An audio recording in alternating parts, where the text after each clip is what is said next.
V അൻവറിനെ അനുനയിപ്പിക്കാനുള്ള രാഹുൽ മാങ്കൂട്ടത്തിലിന്റെ നീക്കം കോൺഗ്രസിന്റെ ഗതികേടായിരുന്നോ എന്നതാണ് ഇപ്പോൾ എല്ലാവരും ചർച്ച ചെയ്യുന്നത്. പാർട്ടിയോടോ മുന്നണിയോടോ ആലോചിക്കാതെ എടുത്തുചാടി ഒന്നും ചെയ്യുന്ന ഒരാളല്ല രാഹുൽ മാങ്കൂട്ടം MLA എന്ന് എല്ലാവർക്കും അറിയാം.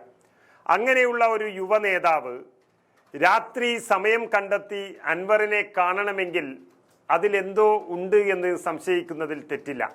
UDF തന്നെ ഇനി ചർച്ചയ്ക്ക് ഇല്ല എന്ന് പറഞ്ഞ അൻവറിനോട് രാഹുൽ മാങ്കൂട്ടത്തിന് മാത്രം എന്തു പറയാനുണ്ടായിരുന്നു എന്ന് ചർച്ചയാവുക തന്നെ ചെയ്യും.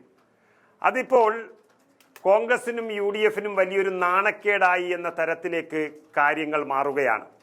എല്ലാവരും VD സതീശനെയാണ് സംശയിക്കുന്നത്.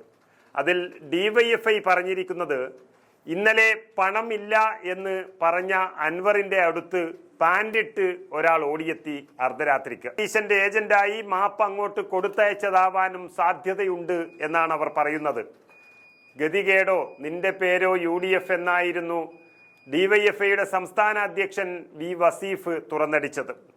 സമരങ്ങൾ പോലും മറന്നുപോയി ഏറ്റവും വലിയ ഗതികേടിൽ നിൽക്കുകയാണ് DYFI എങ്കിലും അവർക്ക് പോലും പരിഹസിക്കാനുള്ള ഒരു വഴിയാക്കി കൊടുത്തിരിക്കുകയാണ് യൂത്ത് കോൺഗ്രസിന്റെ സംസ്ഥാന അധ്യക്ഷൻ രാഹുൽ മാങ്കൂട്ടത്തിൽ.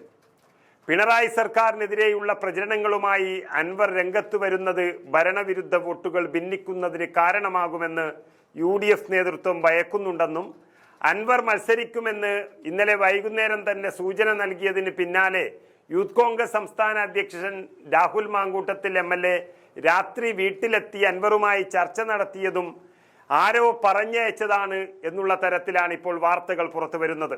രാത്രി 11 മണിക്കെത്തിയ രാഹുൽ 12 മണിയോടെയാണ് അവിടെ നിന്നും മടങ്ങിയത്. അടച്ചിട്ട മുറിയിൽ നടന്ന ചർച്ച 1 മണിക്കൂറോളം നീണ്ടുനിന്നു. രാഹുൽ മാങ്കൂട്ടത്തിൽ PV അൻവറിന്റെ വീട്ടിൽ നിന്ന് മടങ്ങുന്നതിന്റെ ദൃശ്യങ്ങൾ പുറത്തു വരികയും ചെയ്തിട്ടുണ്ട്. എന്നാൽ രാഹുലിന്റെ നീക്കം ഫലം കണ്ടില്ല എന്നതാണ് പുറത്തു വരുന്ന വാർത്തകൾ. കാരണം രാഹുലിന്റെ അനുനയ നീക്കത്തിന്റെ വാർത്തകൾ പുറത്തു വന്നതിന് പിന്നാലെയും നിലമ്പൂർ ഉപതെരഞ്ഞെടുപ്പിൽ മത്സരിക്കുമെന്ന് PV അൻവർ പ്രഖ്യാപിച്ചു. തൃണമൂൽ കോൺഗ്രസിന്റെ സ്ഥാനാർത്ഥിയായി PV അൻവർ മത്സരരംഗത്തെത്തുന്നതോടെ നിലമ്പൂരിലെ മത്സരം കടുക്കും എന്നുറപ്പാണ്.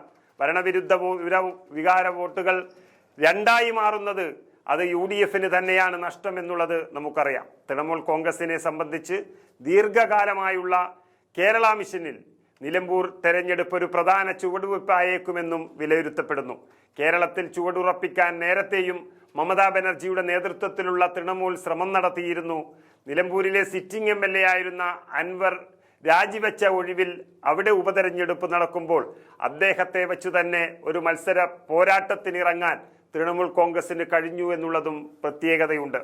പിണറായി വിജയനെതിരെ നിലപാട് സ്വീകരിച്ച് CPMമായി അകന്ന അൻവർ നിലമ്പൂർ ഉപതെരഞ്ഞെടുപ്പുമായി ബന്ധപ്പെട്ട് UDF നേതൃത്വവുമായി അകന്നു പോകുന്നതും LDFനെ സംബന്ധിച്ചിടത്തോളം ഒരു നല്ല കാര്യം തന്നെയാണ്. ഏതായാലും പ്രതിപക്ഷ നേതാവും KPCC അധ്യക്ഷനും അടക്കം പലരും രാഹുൽ മാങ്കൂട്ടത്തിലിന്റെ ഈ നീക്കത്തെ തള്ളിപ്പറഞ്ഞു കഴിഞ്ഞു. എങ്കിലും പ്രതിപക്ഷ നേതാവ് VD സതീശനെതിരെയും നിലമ്പൂരിലെ UDF സ്ഥാനാർത്ഥി ആര്യാടൻ ഷൗക്കത്തിനെതിരെയും അതിരൂക്ഷമായ വിമർശനങ്ങൾ ഇങ്ങനെ ഉയർത്തിക്കൊണ്ടേയിരിക്കുന്ന PV അൻവറിനെ രാഹുൽ മാങ്കൂട്ടം പോയി കണ്ടതിന് പിന്നിൽ ആരായിരിക്കും എന്നതാണ് ഇനി അറിയാൻ ബാക്കിയുള്ളത്.